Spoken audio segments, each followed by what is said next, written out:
everyone. Welcome to the Make Space for More podcast, where we talk strategies for growing and scaling your business in a way that's authentic and aligned for you. I'm your host, Melissa Swink, and in today's episode, we're going to talk about a somewhat controversial topic. Not too controversial. I don't want to scare anybody, but there is no shortage of opinions on this. And so I wanted to address it because I recently saw an argument in a Facebook group for entrepreneurs. I actually had a conversation a couple of days ago with a potential client who's kind of struggling with this, and that is, should you outsource your social media? And so going back to that Facebook group, the person had posted, I'm thinking about hiring out my social media. What do you think? Is this something that I should do or not do? And there were really two main types of approaches with the answer to that question. Number one was absolutely do not do it. You'll lose authenticity. It's not really you. Then what's the point? And all that sort of thing. And then there was another camp, which was do it. It's so much more efficient. I'm so much happier to have that off my plate. I have a great team that's getting me a lot of results. It was just very, very interesting. And the two were just very convicted in their opinions on this topic. And then I've also had conversations recently and certainly in the past with clients who are like, we're trying to decide, does it make sense for us to invest in hiring someone to do social media for us? How does that work? What can we expect in terms of results? And so with all of this conversation going on, both in person and online, I thought that we would talk a little bit more about that today. So as I was preparing, I was looking at some statistics online because, of course, at the end of the day, a lot of the work that I do with my clients is viewed through the lens of how are we spending our time, and is that in alignment with the goals that we have set for ourselves? And that's a lot about what I talk about, the overarching theme on this podcast as well. And so I did some research, and according to a survey by Vertical Response, CEOs, business owners, and sole proprietors, so we're not talking about, corporations, anything like that. We're talking about people like you and me who are running our businesses, leading our teams, serving our clients to the very best by our ability, doing, wearing a lot of hats and things. 63% of us spend up to 5 hours a week on social media. 23% spend up to 10 hours, and about 14% spend 11 hours or more. And so when we look at, is that the best use of our time as the CEOs of our companies, or does it make sense to take a look at, is there somebody else who could get involved with something like this? Because again, at the end of the day, how we spend our time directly impacts our results. So if you're debating, like, I'm not sure, should I outsource my social media? Should I keep it in-house? Should I keep doing it myself? There's really a couple of factors to consider, and then we can talk a little bit more about if you should choose to outsource your social media. What are some of the things that you should be aware of, consider, or think about ahead of time? So the number one thing that I would say to consider when debating whether you want to look at outsourcing this is social media marketing one of your strengths? Does it come naturally and easily to you? Do you enjoy it? Are you actually getting traction with the way that you're doing social media right now? And I would say if the answer to that question is yes, then maybe this is something that you want to keep on your plate for the time being, or keep it in-house if you got somebody on your team who's really crushing it with social media. And instead, take a look at what are some other activities in the business that you may want to outsource instead. Maybe you love the content creation, you love building community. That's something that's very personal and near and dear to your heart, but you don't love accounting and your books are not up to date. You last forced yourself to sit in front of the computer and, enter in your receipts and categorize your transactions, but it's been 6 months and it's something that you hate doing. Maybe that's something that you want to prioritize instead of outsourcing social media. But I would say if the answer to that question is no, or it's like, I do get some good traction with my social media when I spend the time on it, but it takes me a lot of time to create the content, find what I want to post, it takes a long time for me to write it and find images for it. Maybe it's something that you want to take a look at getting some help with. Or maybe it's, what, I don't enjoy social media. I don't use it a lot personally. I know it's important for my business, but I really don't want to do all of this myself. Then I think this could be a really good candidate for outsourcing. So, if you're looking at outsourcing your social media, here are a couple of things that I think are really important to consider.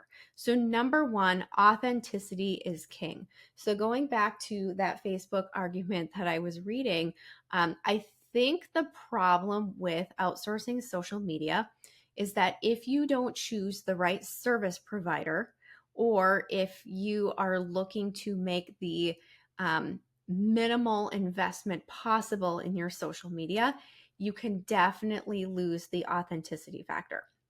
So, for example, we often will evaluate a client's social media pages when they are considering outsourcing their social media to us. We'll take a look at what does their current page look like, what kind of engagement do they have, what type of content are they posting right now, and what are our recommendations for improving and building upon where they're already at.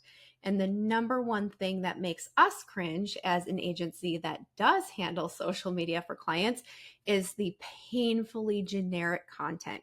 It may even be very bland AI generated content, stock photos. We even saw recently even some clip art, like some old school clip art as, social media images. And it did not, it was very clear that the social media, that the content that was being posted on the social media page was not being created by somebody at this business.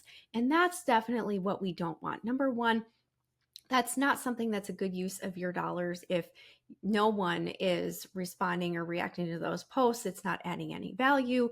I would even be as harsh to say as it's probably more harmful for your brand than anything else, because when somebody meets you at a networking event, or you connect with potential clients maybe on your LinkedIn, and then they go and do a little bit of digging and look at your social media feed just to learn a little bit more about you and your company, it can be a major turnoff. And so I think authenticity is huge. So whether you're doing your own social media, which obviously the authenticity factor would be higher, or if you're outsourcing to somebody else, I think there's a couple of things that are really, really important.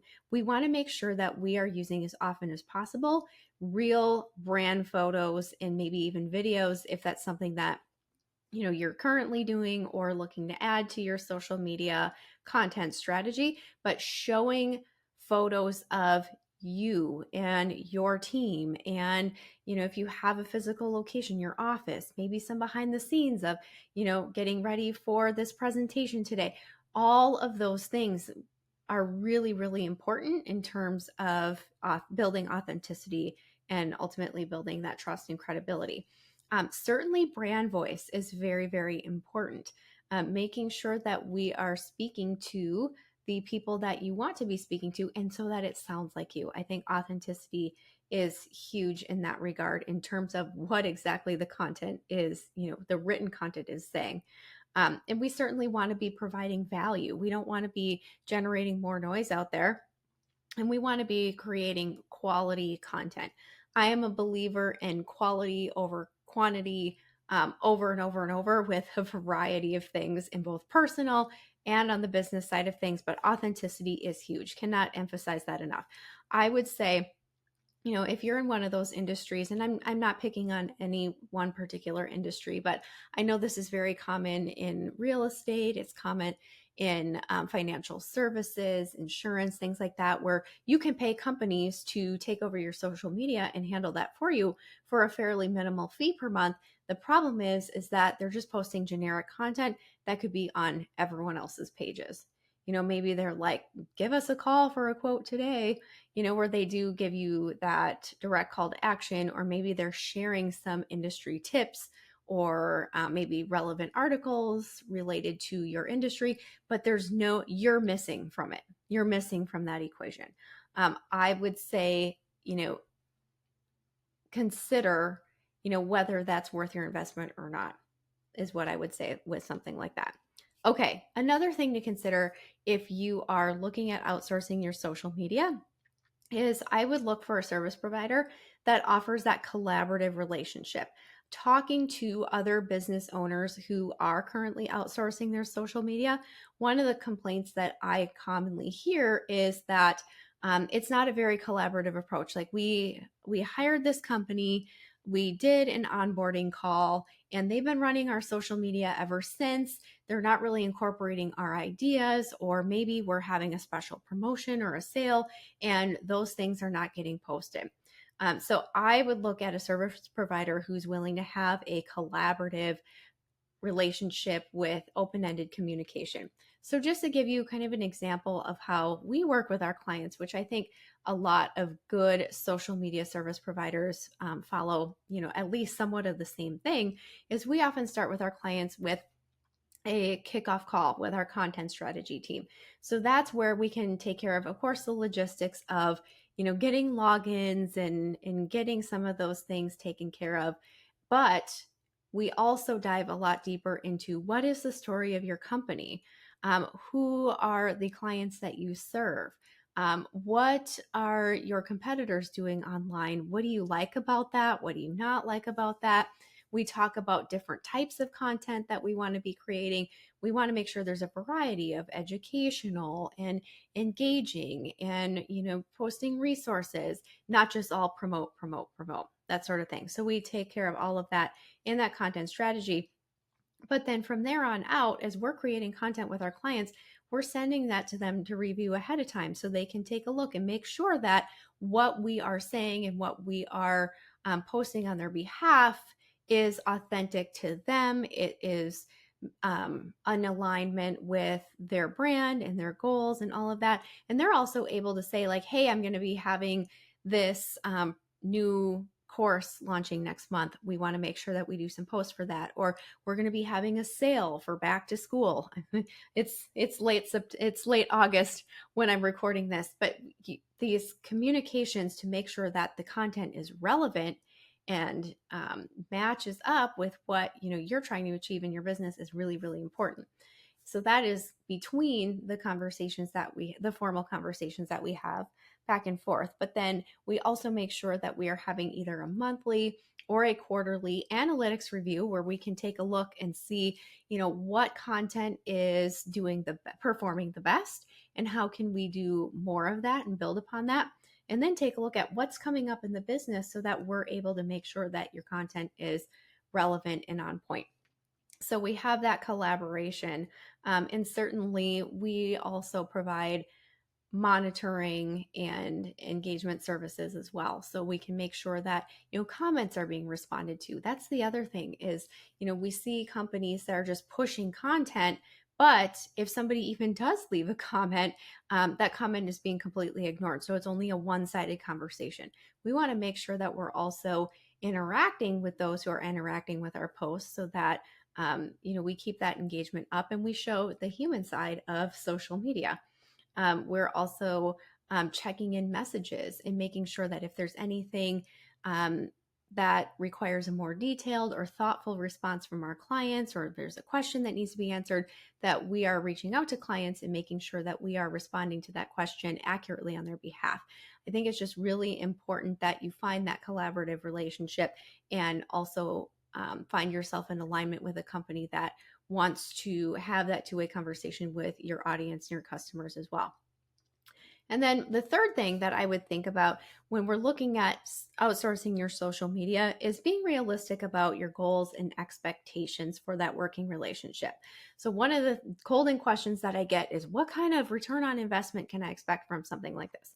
So I hate to say it like this, but with organic content, the goal is to build community. Its goal is to build trust and credibility and increase brand awareness. You're not going to get, I shouldn't say that you're not going to get, but it is difficult to determine the return on investment with organic social media content.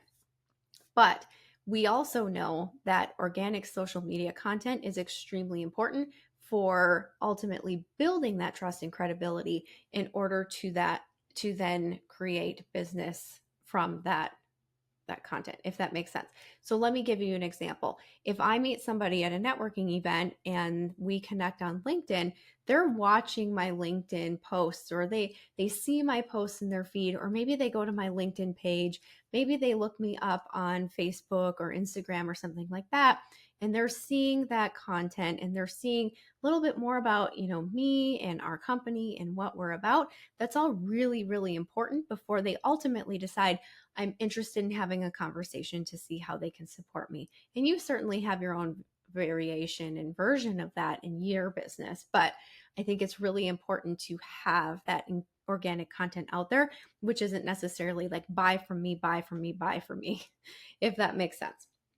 But taking that a step further, certainly paid content like paid ads and boosting posts and things like that, that you can look more closely at a return on investment. There's often much more detailed reports and information that you can gauge. Is this working or is it not? Again, that also goes hand in hand with the organic content. If you're just posting paid ads, and then you have little or no organic content, or it's extremely generic, it's not going to build that trust and credibility. So the two definitely go hand in hand. Okay, lastly, something to consider before outsourcing your social media is your budget. I would say it's okay to start small, and again, look at quality over quantity and then build from there. Maybe you want to start with one platform on social media and doing a post or two a week. And then maybe you want to take a look at, do we add social media platforms? Maybe we're starting off with just a LinkedIn post a week. Okay, now we're going to be incorporating in Facebook. We're going to be incorporating Instagram. You can walk before you run, but I want you to pay close attention to your budget and do what makes sense for you and your company. I am a big proponent of profit first. I've talked about that in my business before. And I say this because I know firsthand that our businesses can turn into cash eating monsters very, very quickly. And so I think it is important to see what is the best that I can do with my budget, and then continue to build from there as the business continues to grow. So I would certainly not encourage you to go out and spend thousands and thousands of dollars on organic social media and hope for the best. Maybe there's a stepping stone in order to get to that point again, as you start seeing more traction and seeing more clientele coming through the doors, if that makes sense. Okay, all of that being said, if you know a small business owner who's struggling to maintain their own social media presence, or they're trying to determine if they should outsource, would you share this episode with them? I'm hoping that this gives them perspective on, is there a way to do this well, or is it something we should keep in-house? I know there's a lot of factors, and then there's always the question of, how does that even work? Like, how does somebody actually, incorporate my brand voice and my strategy in, the post? Like, how do they make it sound like me? There's definitely ways to do that. So thank you so much for joining me for today's episode. I hope that this information was valuable to you. I'm looking forward to having you again on my next episode of the Make Space for More podcast, where we talk strategies for growing and scaling your business beyond you. I'll be back with more tips and tools and strategies soon. Have a wonderful day. Bye, everyone. Thank you for tuning in to another episode of Make Space for More. We know these insights are valuable, and we hope you are inspired to keep growing your business beyond you. Remember, growth is a journey, and you don't have to go it alone. Until next time, keep automating, delegating, and elevating your business. This is Melissa Swink, and I'll see you on the next episode of Make Space for More.